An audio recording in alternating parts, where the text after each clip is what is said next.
Hey, everybody. Today, I want to talk about parts therapy. So, this sounds really woo woo. And the first time I heard it was probably, I don't know, a year and a half ago. And I was talking to another coach. She does business coaching, and she started asking me questions about the different parts of me.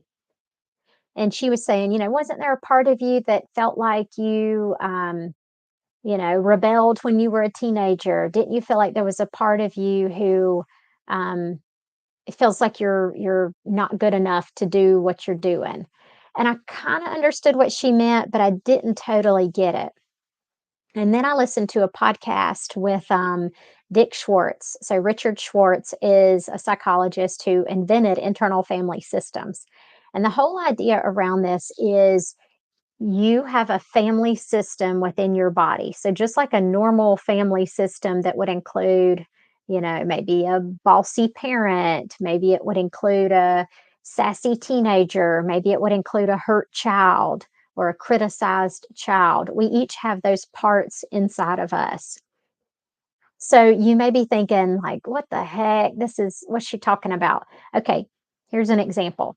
So recently, I was thinking about this opportunity, and one part of me was like, "You should totally do this. It would be stupid not to do this. What are you thinking? Think about the money. Think about the time it would save. You should do this." Another part of me was like, "I don't know. I have all these doubts. I have these questions. I'm just not so sure about it." So that was an example of 2 parts of me that were each had their own issues. Maybe one was from college hope and one was from, being a little kid hope who's just not sure. She's, doubtful, she's questioning. And so how can this help you in your burnout or if you're in a job situation and you're not sure what to do? Well, pay attention to what you're saying and feeling. So, the first thing I would say is pay attention to what you're feeling in your body. So, if you feel any dis-ease or unease, chances are that's because a part of you is being triggered. So, let's give an example of so I used to work at another office in healthcare, and the boss was she was a female and she was a mom, and she would scold us, as peers, but she would scold us almost like a mom, and she would also let those of us who worked there was tattling going on and, sort of pitting one person against another, and also scolding us, for things that were beyond our control, like number of patients on the schedule or things like that. So that triggered in me my inner child, my pleaser personality. I never wanted a parent or a teacher to be mad at me. Um, and so that triggered in me the part of me that's like, no, I didn't do anything wrong. Or if I did do something wrong, tell me so I can fix it. I just want to make you happy.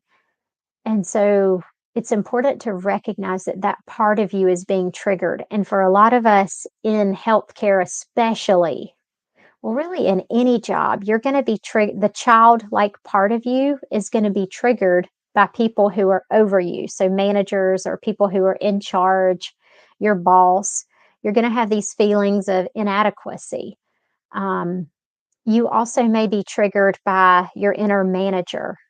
My inner manager is like snapping her fingers. She's like, "Come on, Hope, you have got," she does like this a lot. "You have got to get moving."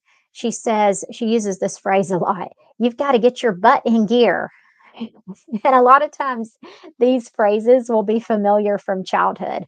Like maybe you even hear your mom or dad's voice or a teacher's voice, or a boss from your very first job. So pay attention to when you feel this uncomfortable sensation in your body, and then also pay attention to what that voice is saying to you. Being married, that triggers a lot. So, and believe it or not, his parts are also getting triggered. So I just talked to a client and she's telling me how mad she is with her husband because she went to go out of town and came back and he hadn't done anything that would help her get through Monday morning with her kids.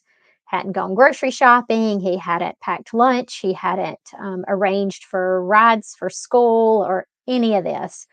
And so her inner rebellious part, which she described as like a really tough, high school girl who's not going to put up with any beep, really got triggered and wanted to punch him. I mean, she didn't, but, like, that was the reaction, was like she lit into him and let him have a piece of her mind because that part of her was triggered that's like, "I am not gonna put up with anybody's crap."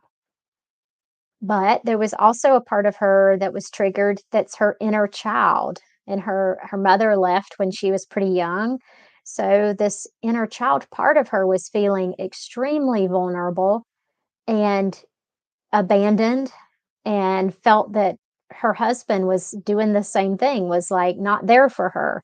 Therefore, he was, doing the same thing her mother did. He was, not prioritizing her. He was leaving her in a lurch, and she was able to step back and see that these 2 parts were being triggered, and when you can do that, the part of you who notices that these parts are triggered, that is yourself with a capital S. And the way you know it is, there's all these C's to describe it. I know kindness doesn't start with a C, but it's kindness, compassion, um, considerate, caring. I can't remember what the other ones are, but if that's how you're coming at it and responding to a situation, that's your highest self, and that's the goal. So, if you're in a situation with work, especially where you no longer feel appreciated or you feel like you're overworked, underpaid, chances are there is a part of you who's being triggered. And it's probably most of our parts were formed when we were much younger. So, like childhood, middle school. Middle school was a prime time to form parts that don't fit in. So, you may feel like you're the odd man out. Um, you don't have what it takes. Childhood is more the criticized child, the hurt child. Um, yeah, those parts of you are gonna be triggered too a lot of times in work situations because you feel scared or you feel hurt or you're confused. You don't know what your role is. You don't know what you can do to make that person happy, and you really just wanna really be a pleaser and be accepted. So, I know this is a lot of information. I don't have any I should have said this at the beginning. I don't have any specific training in IFS. I've just read just read a lot of books on it and listened to a lot of podcasts with Richard Schwartz, but I'm learning about it and there is a training, so hopefully I can do that and learn more. But reach out if you would like to schedule a coaching session to figure out how it is, where it is you're stuck, and how you can move forward.